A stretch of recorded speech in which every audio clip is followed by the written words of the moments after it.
오늘 예레미야 18장 1절부터 12절까지 말씀 같이 보았습니다. 예레미야 18장 1절부터 12절까지 말씀 보면 토기장의 비유가 나오죠. 토기장의 비유는 여기서 이 어떤 의미일까라고 생각을 해봐요. 여기서 토기장이가 하나 그릇 만들다가 이게 이렇게 진흙으로 이렇게 그릇을 만들다가 그냥 막 자기 오늘 뭐 부부싸움에 승질나가지고 그냥 만들다 던져버려 이런 게 아니라 자기 마음에 안 맞는 거예요. 이게 자기가 원하는 대로 안 나온 거예요. 이게 그러니까 다른 걸 만든 거죠. 그러니까 처음에 그릇을 만들다가 자기가 이제 원하는 대로 안 됐어요. 그래서 자기 원하는 대로 또 이게 만드는 거예요. 그러니까 이게 하나가 기분 나빠가지고 두 번째 뭐 새로 만들고 이런 게 아니라 기분 나빠서 그런 게 또 아니고 이게 자기 스스로 그런 거예요.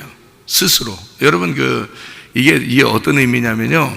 이런 의미예요. 여기 있는 내용을 어디서 나오는 말이냐면 이게 신약에서 로마서 9장에 나오는 말씀이에요. 한번 봐봐요. 로마서 9장 24절을 보면요. 로마서 9장 24절을 보면 이런 말씀이 있습니다. 이 그릇은 우리니 곧 유대인 중에서뿐 아니라 이방인 중에서도 부르신 잔이라 이렇게 되어 있거든요. 그래가지고요 25절에 보면요 호세아의 그래도 이르기를 내가 내 백성 아닌 자를 내 백성이라 사랑하지 아니한 자를 사랑한 자라 부르리라. 너희는 내 백성이 아니라 한 그곳에서 그들이 살아계신 하나님의 아들이라 일컬음을 받으리라 함과 같으니라. 이렇게 유대인하고 이방인을 설명하려고 했던 거예요. 유대인하고 이방인. 그리고 이게 로마서 9장에 19절부터 나와 있는 말을 여기서 24절에 이야기한 거거든요. 그 그릇은 유대인뿐 아니라 이방인 중에서 이렇게 된 거예요. 그러니까 유대인과 이방인을 설명하려고 두 그릇을 설명하려고 했던 거예요. 그러니까 하나가 기분 나빠서 부셔버리고 이런 게 아니라 그러니까 자기 마음대로 안 돼가지고 이렇게 이런 의미가 아니라 두 개를 설명하려고 한 거죠. 그러니까 한마디로 말하면 두 아들, 두 국민, 두 민족 이것을 설명하려고 했던 거죠. 이게요. 그러니까 자기 마음대로 한 거예요. 그러니까 자기 마음대로라는 말을 우리는 야, 네 마음대로 하냐? 뭐 이런 얘기 하죠. 사람들이 그런 의미로 그러니까 그래, 네 마음대로 해, 내 마음대로 해. 뭐 그런 것도 되겠지만 이거는 이제 계획이죠. 계획. 하나님의 계획. 그러니까 하나님이 누가 싫어서 한쪽을 이렇게 한 게 아니고 하나님의 계획이에요. 그러니까 하나님은 여러분들 무슨 계획을 하면 아침에 뭐 하고 저녁에 뭐 하겠다 이런 계획을 세우잖아요. 그죠? 아침엔 내가 이거 해야지, 저녁에는 이거 해야지 이런 계획을 세우잖아요. 그렇게 한 거예요. 그냥 아침에 계획이 나쁘다, 두 번째 저녁에 계획이 좋다 이런 말이 아니에요. 아침의 계획과 저녁의 계획은 하나님께서 우리가 계획하는 것이 아침과 저녁에 계획한 것을 아침에 하고 그 다음에 저녁에 하고 이렇게 하는 것처럼 하나님도 계획을 하는 거예요. 그래서 하나님이 내가 이렇게 해야지, 첫 번째 그릇은 이렇게 해야지, 두 번째 그릇은 이렇게 해야지, 첫 번째 그릇은 치우고 그 다음에 두 번째 그릇을 만들어야지 라고 하는 것이 하나님의 계획이었다. 그러니까 하나님은 그 계획대로 한 것이다라는 거지 우리가 하나가 뭐 잘못돼 가지고 두 번째를 꼭 해야 되겠다 이런 의미가 그런 뭐 굳이 그렇게 생각한다면 어떤 의미냐면 이런 거죠. 두 아들이니까, 두 국민이니까, 두 민족이니까 이거예요. 그릇이 두 개를 얘기하는 거예요. 그러니까 유대인과 이방인을 설명하려고 하는 거니까 하나는 뭐를 얘기하는가 하면 첫째 아담, 두 번째는 두 번째 아담 이렇게 첫 번째 아담, 두 번째 아담 두 아들이니까 그러니까 첫째 아들, 둘째 아들 이렇게 되는 거죠. 그러니까 둘째 아들은 원래 하나님이 뭐 좋아해서 그거를 뭐 선택했겠어요? 여러분 이방인이 얼마나 잘못된 사람들인데 이방인 아무것도 모르는 각기 제 길로 가는 사람들인데 그런데 주님이 자기의 양을 만드는 거죠. 이방인들. 그래서 로마서 9장을 보면 여러분이 이해를 하는 거예요. 이게 예레미야 18장 말씀이 로마서 9장하고 같이 봐야 되는 거예요. 그게 예레미야 18장을 로마서 9장에서 해석을 해준 거예요. 그러니까 이 해석을 모르고 예레미야 18장을 보면 뭔 말이지? 이렇게 되는 거죠. 그러니까 로마서 9장에 19절부터 나와 있는 말이에요. 19절부터 29절까지 말씀이죠. 19절부터 이렇게 보면 홍 네가 내게 말하기를 그러면 하나님이 어찌하여 허물하시느냐 누가 그 뜻을 대적하느냐 하리니 이 사람아, 내가 누구에게 감히 하나님께 반문하느냐? 지음을 받은 물건이 지은 자에게 어찌 나를 이같이 만들었느냐 말하겠느냐? 토기장이가 진흙 한 덩이로 하나는 귀히 쓸 그릇을, 하나는 천이 쓸 그릇을 만들 권한이 없느냐? 그렇죠? 여러분, 여기서 귀히 쓸 그릇과 천이 쓸 그릇이 여기서 어떤 거겠어요? 이게 24절이에요. 귀히 쓸 그릇이 원래 유대인이라고요. 천이 쓸 그릇은요, 이방인이라고요. 아니, 이방인들이 기분 나쁠 거 아니에요? 태어나자마자 우리는 하나님으로부터 선택받은 민족이 아니고 유대인들은 태어나자마자 선택받은 민족이잖아요. 그러면 이방인들이 생각할 때 기분 나쁠 거 아니야. 그렇죠? 이방인들이 생각할 때 우리는 처음부터 태어날 때부터 우리 이방인이고 유대인들은 태어날 때부터 유대인인데 하나님은 유대인의 하나님이잖아요. 이스라엘의 하나님. 우리들의 하나님이 아니란 말이에요. 이방인들의 하나님이 아니라는 거죠. 처음부터 하나님은 그러면 이게 하나님이 정해놓고서 생활하잖아요. 그 기분이 안 좋잖아. 누가 기분 안 좋아야 돼? 우리들이 기분 안 좋아야 돼. 그런데 성경에서 예레미야에서는, 예레미야가 구약 성경이잖아요. 이게 이스라엘 백성들에게 하는 얘기거든요. 그러니까 하나님이 여기다 뭐라고 하냐면, 야, 내가 선택하는데 원래는 귀 있을 그릇이 유대인이야. 그리고 천 있을 그릇이 이방인이거든요. 그런데 하나님이 그것을 바꿔놓을 수 있다는 게야. 뭐에 의해서? 하나님의 계획에 의해서 바꿔놓을 수 있다는 얘기죠. 그게 로마서 9장에 이렇게 써놓는 거예요. 그래서 여기에 로마서 9장 22절에는 만일 하나님이 그의 진노를 보이시고 그의 능력을 알게 하고자 하사 멸하기로 준비된 진노의 그릇을 오래 참으심으로 관용하시고 또한 영광 받기로 예비하신 바 긍휼의 그릇에 대하여 그 영광의 풍성함을 알게 하고자 하셨을지라도 무슨 말을 하리요? 자, 이번 유대인들에게 하는 얘기입니다. 유대인들 니네들아, 너희들은 귀 있을 것, 근데 천 있을 것을 갖다가 선택해서 하나님이 이것들을 하나님의 영광으로 들여보낸다 할지라도 네가 뭔 말 할 거냐? 이게. 네가 무슨 말 할 거냐? 하나님의 계획인데, 하나님이 그렇게 하시겠다는데, 주인이 마음대로 하겠다는데, 하나님의 계획에 내가 아침에는 이거 하고 저녁에는 이거 해야지. 그런데 누가 감히 거기서 토를 달겠어요? 안 되죠. 무슨 말인지 알겠죠, 그죠? 그래서 우리 성경을 이렇게 여러분이 이게 뭐 누군 좋다, 누군 나쁘다 이런 의미가 아닌 거예요. 이게 성경이라고요. 말라기서를요, 말라기서 1장을 봐요. 한번 봐봐요, 한번. 말라기 1장을 한번 봐봐요. 1장 2절 말씀 봐요. 말라기 1장 2절 말씀. 여기 하나 기분 나쁜 사람이 또 하나 나와요. 말라기 1장 2절에 보면 뭐라고 나오냐면요, 여호와께서 이르시되 내가 너희를 사랑하였노라 하나 너희는 이르기를 주께서 어떻게 우리를 사랑하셨습니까? 하는도다. 나 여호와가 말하노라. 에서는 야곱의 형이 아니냐?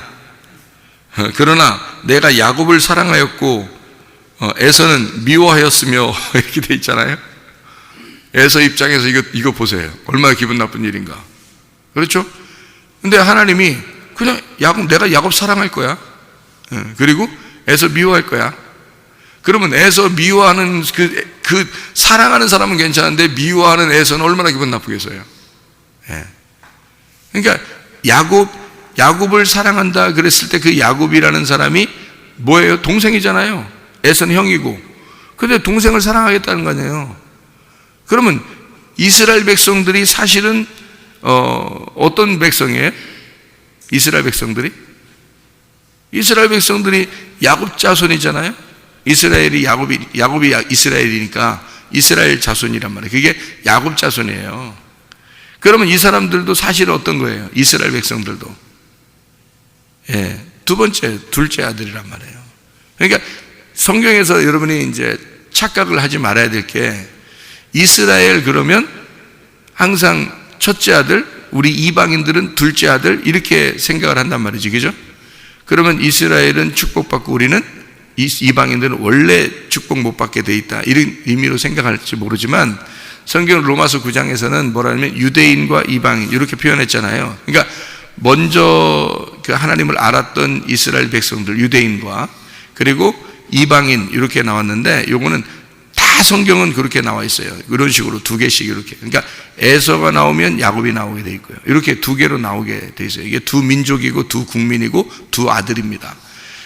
첫째 아들과 둘째 아들. 그래서 꼭 누가 선택을 받고 상속자가 되냐면 둘째 아들이 상속자가 되는 거예요. 그러니까 돌아온 탕자 아시죠? 돌아온 탕자가 뭐예요? 둘째 아들인 거예요. 그래서 상속자가 되는 거예요. 상속자. 그 아버지가 반지를 뺏어준다 그랬죠?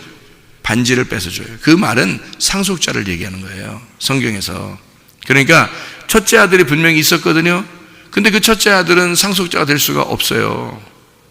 둘째 아들이 상속자인 거예요. 에서와 야곱이 있어요. 그러면 누가 상속자가 되겠어요? 야곱이 이삭을 이어받는 거예요. 그러니까 아브라함, 이삭, 에서가 아니라 아브라함, 이삭, 야곱이 되는 거예요. 상속자가 되는 겁니다. 둘째 아들이잖아요. 그죠?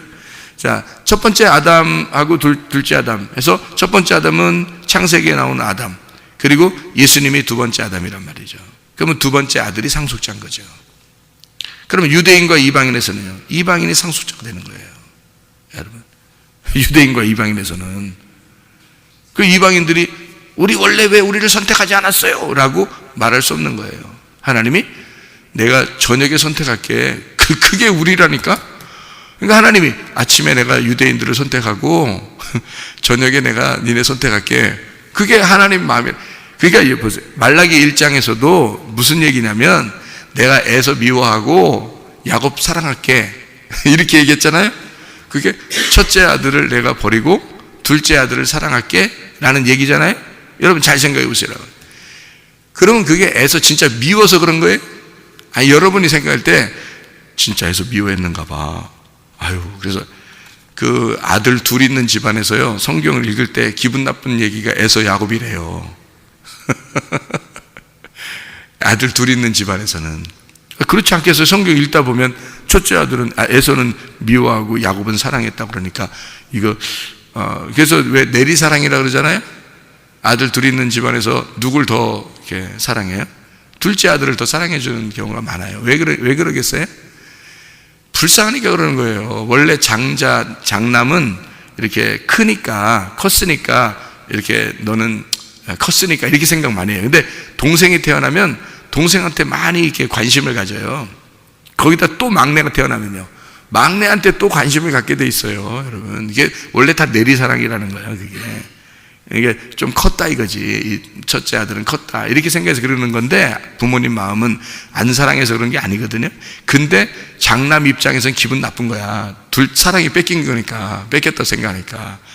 근데 안 사랑하는 게 아니에요. 부모님 마음은 똑같이 사랑해요. 그런데 이제 장남과 차남 이렇게 하면은요, 밑에 아들을 더 사랑하게 돼 있고, 또 막내가 되면 막내를 더 또 귀여워하게 돼 있고, 이렇게 되는 건데 다 똑같이 사랑하는데, 이게 이제 내리사랑이라고 그런 거거든요. 더 어리니까, 더 불쌍하니까, 더 이제 손이 가야 되니까, 이래서 이제 해주는 거거든요. 그런 입장이거든요. 그게 아버지의 마음이 똑같은 사랑인데, 그거를 이쪽 첫 번째 것과 두 번째 것을 나누어서 성경을 설명하느라고 그런 거예요. 그러니까 장남, 차남 이렇게 첫째 아들, 둘째 아들 이렇게 설명하느라고 그러니까 그게 뭐라고요? 두 국민이라고, 두 민족이라고. 그게 두 민족이 뭐라고요? 두 말씀이라고요. 그거를 설명하는 게 두 말씀, 그것을 설명하는 게 갈라디아서 4장의 말씀입니다.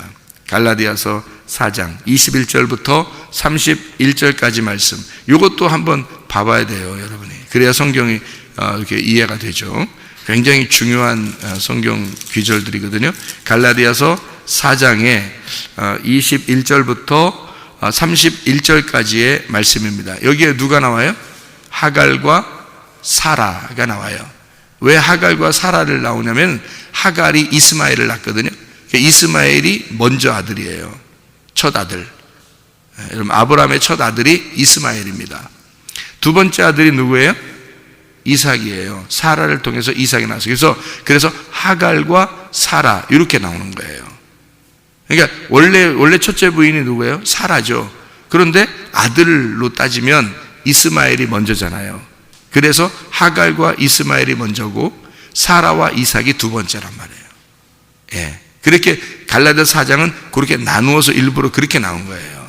그러니까 이게 두 민족, 두 말씀을 설명해요. 그래서 여기서 이것은 두 언약이다. 시내산으로부터 나온 언약, 예루살렘으로부터 나온 언약이다. 그래서 두 말씀을 설명하는 것이다 라고 분명히 나오잖아요. 여기에 두 말씀, 에서와 야곱. 그러니까 하나는 에서, 하나는 야곱, 하나는 이스마엘, 하나는 이삭, 하나는 하갈, 하나는 사라.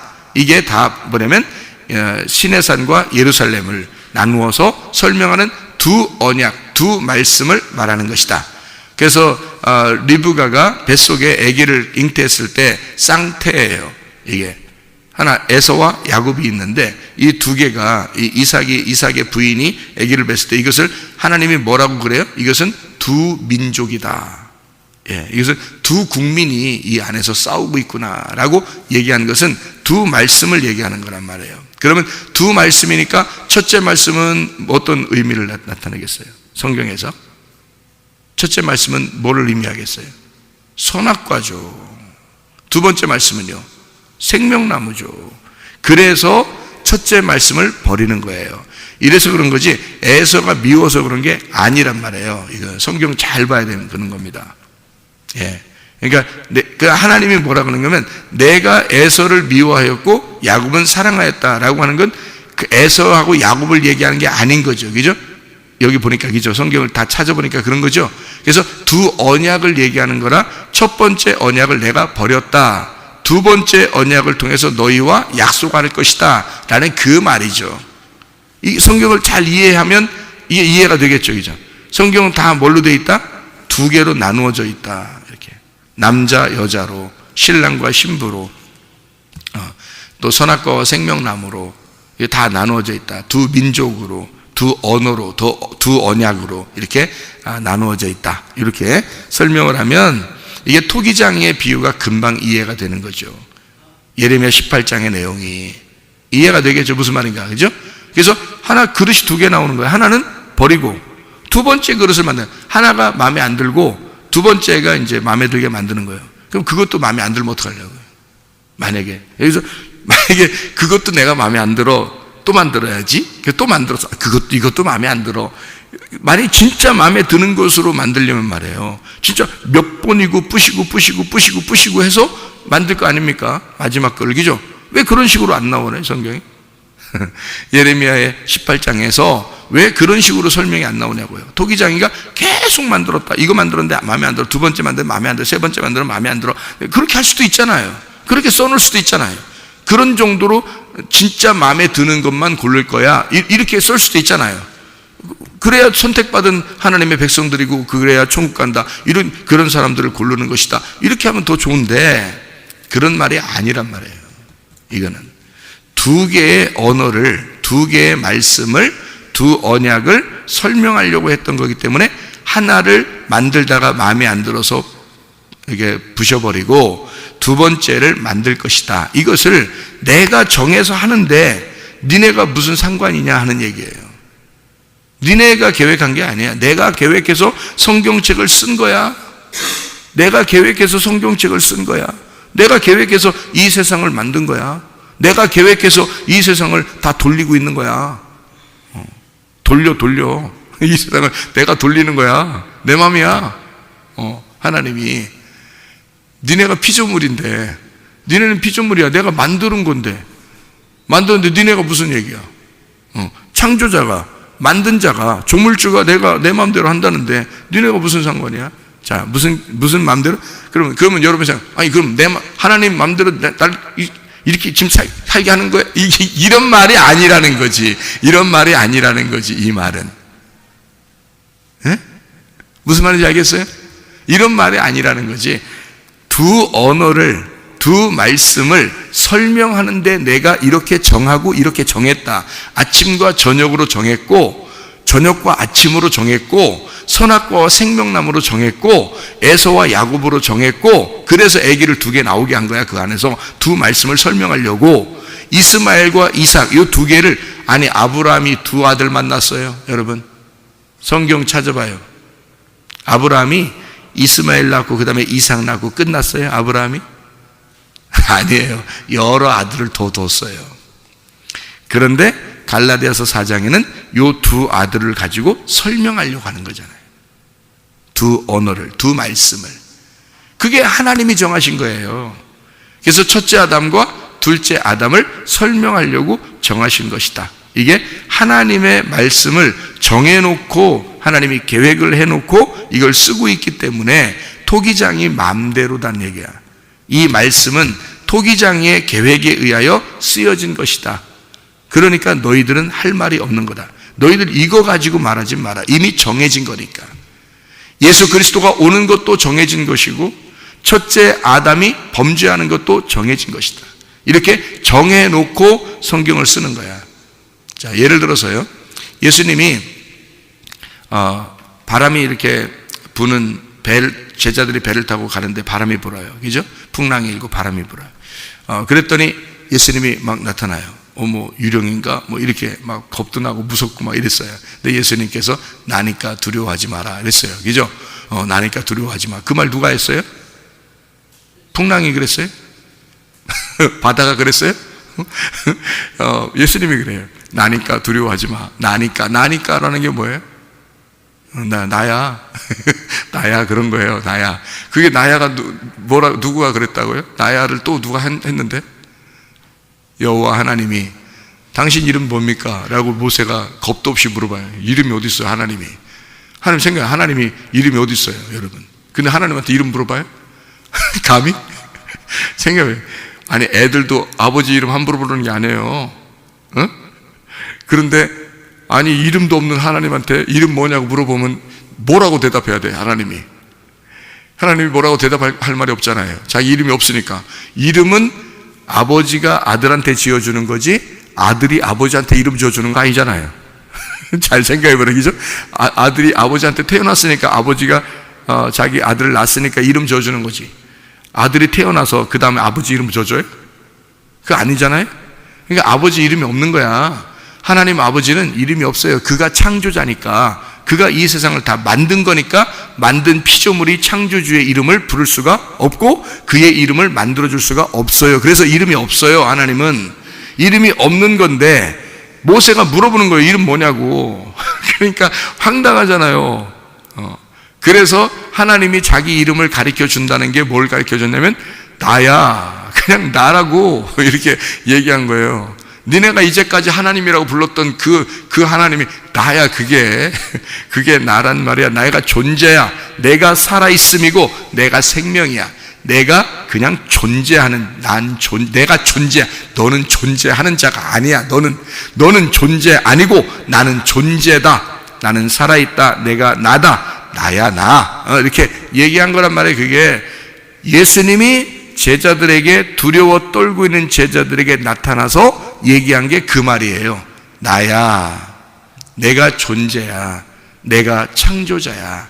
그러니 뭘 두려워하느냐. 그 말을 예수님이 한 거예요. 그렇게 하는데 그 풍랑이 일고 뭐 바람이 불고 그랬잖아요. 겁이 나잖아요. 그런데 이 배가 무슨 뭐 풍랑이 일고 바람이 부는데 무슨 노를 젓겠어요? 뭐 키가 필요하겠어요? 바람이 불고 풍랑 치잖아요? 그럼 배 키가 있어도 어떻게 할 수가 없어요. 그거요. 그냥 둬야 돼요. 그거에 그냥 계속 움직여야 됩니다. 그러니까 바람과 파도에 그냥 그대로 둬야 되는 거예요. 그 시간에는. 그래야 이게 안 넘어지는 겁니다. 배가요. 그냥 둬야 된대요. 그래서 그냥 휩쓸려 이게 가는 거예요. 그 바람에 따라서, 풍랑에 따라서, 그냥 파도 치는 데 따라서, 바람에 따라서 그냥 가는 거예요. 이게 배가 어떻게 할 수 없어. 자기들이 어떻게 뭐 노를 젓겠어요, 뭐 키를 돌리겠어요, 뭐 어떻게 하겠어요. 물이 들어오면 물이나 퍼내겠지 뭐. 그러니까 어떻게 그냥 두는 거거든요. 근데 이 배가 그렇게 움직이다가요, 그렇게 계속 움직이다가 배가 도착해야 될 그 장소에 딱 도착한 거예요. 예수님이 왔으니까 배가 딱 도착한 거거든요. 뭐가 그걸 인도했을까요? 그 배를 거기까지? 파도하고 바람이 그 배를 인도한 거예요. 거의 장소까지.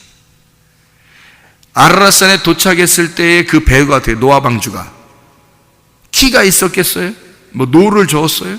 아니에요. 그냥 파도와 바람에 휩쓸려 그냥 물에 계속 떠다니다가 그냥 하나님이 아라랏산이라는 곳에 딱 도착하게 만든 거예요.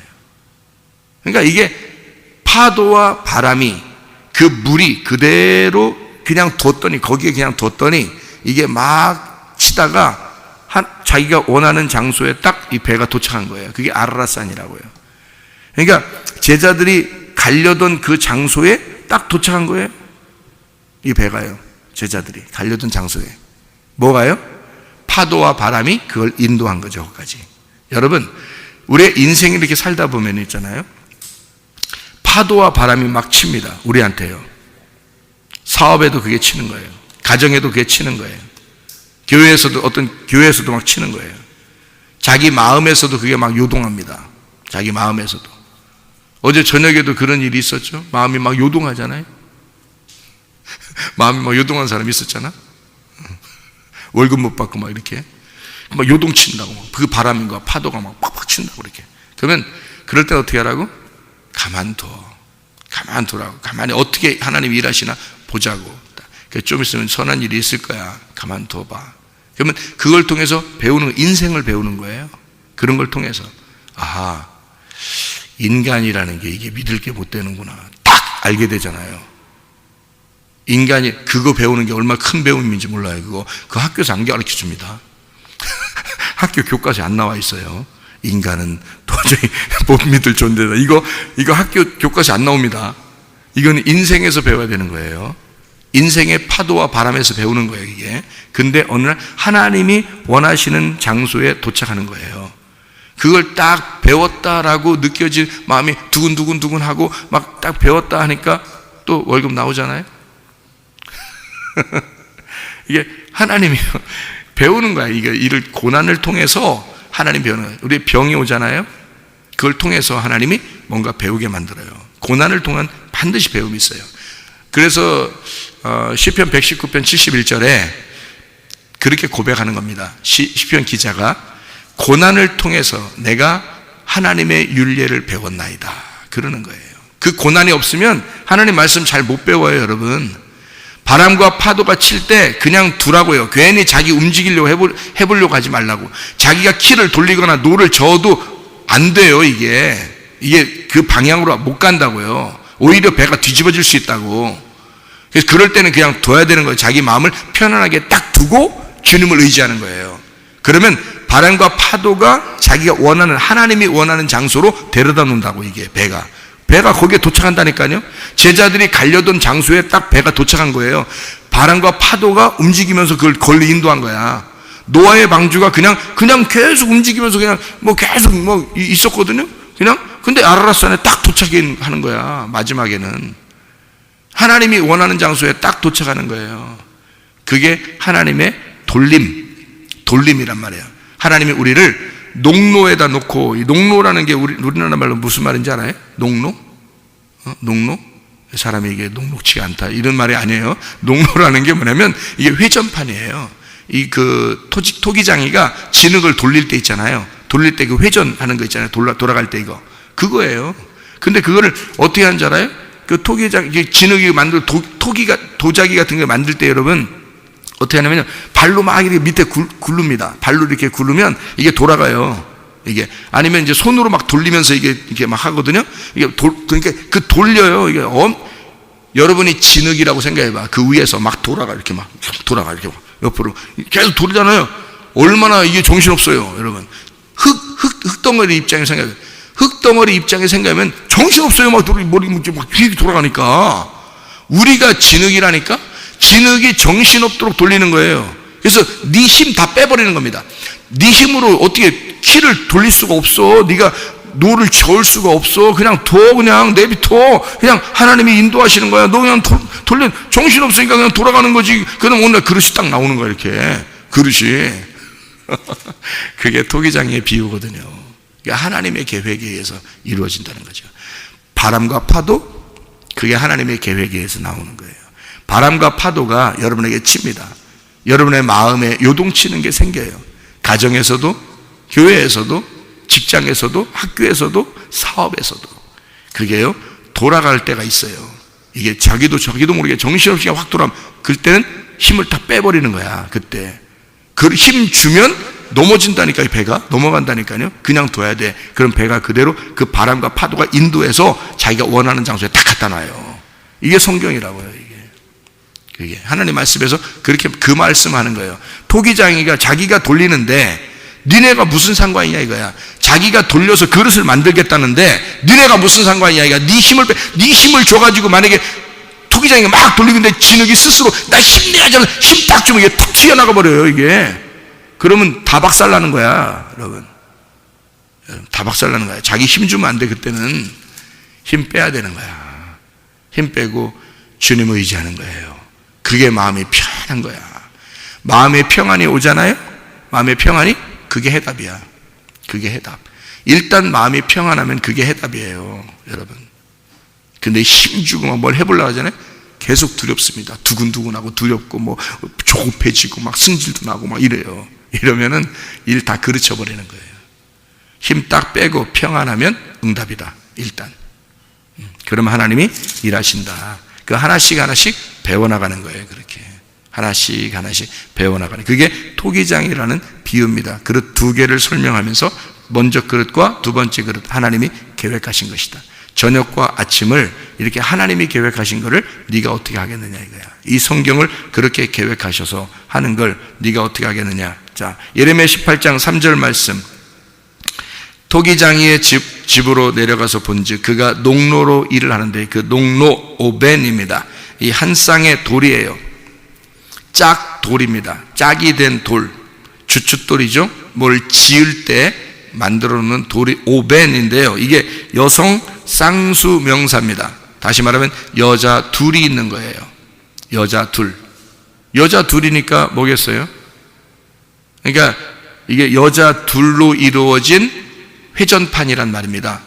토기장이가 토기를 만들 때 그 여자 둘, 그러니까 쌍수, 여자 쌍수란 말이에요. 여자 쌍수로 있는 돌 이름이 오벤이라는 돌을 말하는 겁니다. 그 돌, 여성 쌍수예요. 그러면 이 여자 둘로 이루어진 돌을 말하는 거란 말이에요. 그걸로 이 토기장이의 그 도자기를 만들려고 놨다라는 말입니다. 그러면 여자 둘을 뭐라고 그래요? 여기 여자 둘을 놓고 토기장이가 이걸로 도자기를 만들려고 했다. 뭘까요? 여자 둘로 말씀입니다. 두 말씀으로 이걸 만들어내는 것이다 라는 그런 이야기예요. 그래서 진흙의 토기장이가 자기의 원하는 대로 두 말씀을 가지고 성경책을 써서 이 말씀을 완성해 놨다. 너희들에게 주는, 자, 하나님의 계획이었다. 자, 아시겠죠? 우리가 우리 계획대로 사는 게 아니라 결국에는 우리 인생도요, 이 회전판은요 돌리는 겁니다. 돌린다는 게 뭐예요? 우리 환경이에요. 우리 인생. 우리 그 진흙을 딱 놓고서요, 진흙 한 덩어리를 딱 갖다 놓고서 확 돌려버리는 거예요. 그게 우리 인생이에요. 이 돌리는 게 인생이라고요. 돌리는 게. 우리 인생이 어떻게 한다고 그래요? 다 돌아간다 그러잖아요. 그래서 인생은 다 반복되는 겁니다. 옛날이나 지금이나 인생이라고 하는 건 다 반복되는 거예요. 이게. 그래서 야고보서에서도 나오죠. 인생은 돌아가는 것이다 이렇게. 인생이 계속 돌아가는 거예요 이렇게. 그래서 돌아가는 거예요 이렇게. 인생은 다 돌아가요. 그러면 진흙 입장에서는 이게 고난과 고통 속에 있는 거죠. 계속 우리를 돌리는 거예요. 근데 그 고난을 통해서 뭘 배우게 한다? 하나님의 윤리의 말씀을 배우게 했다 그런 거예요. 그거를 시편 기자가 깨달은 거예요.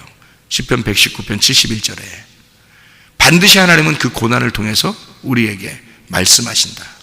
이게 하나님의 말씀, 성경책이라고 하는 겁니다. 여러분, 바람과 파도가 우리 인생에서 없을 수는 없어요. 옵니다. 그때 내 힘을 빼고 주님을 의지하게 되면 반드시 하나님은 더 선한 것으로 인도해서 우리를 한 단계 더 올리고 배우게 하는 거죠. 인생을 배우게 하고 또 인생을 배우게 해서 하나님 앞에 더 가까이 나아가도록 그렇게 하십니다. 하나님의 말씀은 이렇게 두 가지로 설명을 하면서 하나님의 계획을, 하나님은 원래 계획하시고 일하신다. 그냥 아무렇게나 그냥 막 하다 보니까 이렇게 된다는 게 아니야.